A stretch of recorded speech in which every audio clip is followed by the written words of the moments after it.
It isn't uncommon for a movie to undergo story revisions in the middle of principal photography. However, when Mission Impossible started filming, they hardly had a script at all. They designed action sequences they wanted to make for the film, and then filled in the story details in between them. It's no surprise that Hollywood comes up with story elements that are convincing on screen, but are unrealistic in the real world.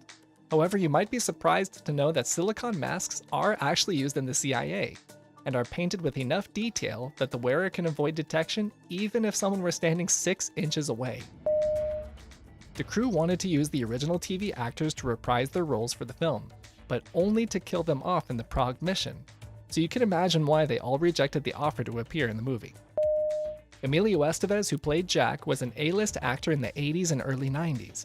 He was cast in this movie because the filmmakers believed that casting a well-known actor would make his death even more shocking. I know I was shocked they killed Coach Bombay. Mission Impossible is quite tame when compared to its sequels. It doesn't feature any gunfights, and Ethan Hunt never even fires a weapon. In addition to that, the movie's body count is at a very low total of 7, most of which happen in the Prague mission at the beginning.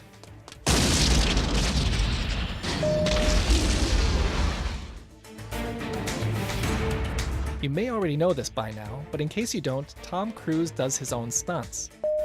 And in order to film Ethan's last-second escape from the fish tank explosion, it involved some gut-wrenching patience from Tom Cruise.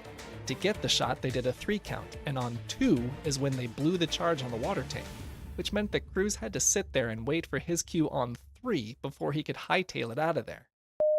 In reality, the real-life equivalent of a knock list, which the CIA calls a bigot list, isn't actually housed in a super-secret high-security vault in Langley, Virginia. Although, some CIA employees agreed that if it were true, it would probably take a system like the one seen in the movie to protect it. Tom Cruise had to practice his spin move over and over again to get the balance just right for this shot. The infamous drop to the floor was the most challenging segment of this entire scene.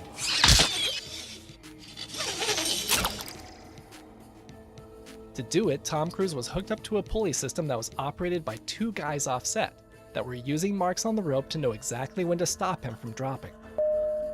For several takes, Tom Cruise's head kept touching the floor when he was dropped, but he was able to fix the issue when he put a coin in each of his shoes. Segments of the train scene were actually filmed on a train, and Tom Cruise really did have to hold on for dear life while it traveled more than 200 miles per hour.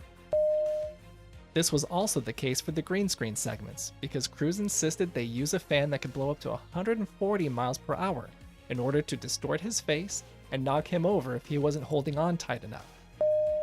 If there's a movie you'd like to learn about next, please leave a comment below, and if you're new to the channel, don't forget to subscribe to learn more fun facts about your favorite films.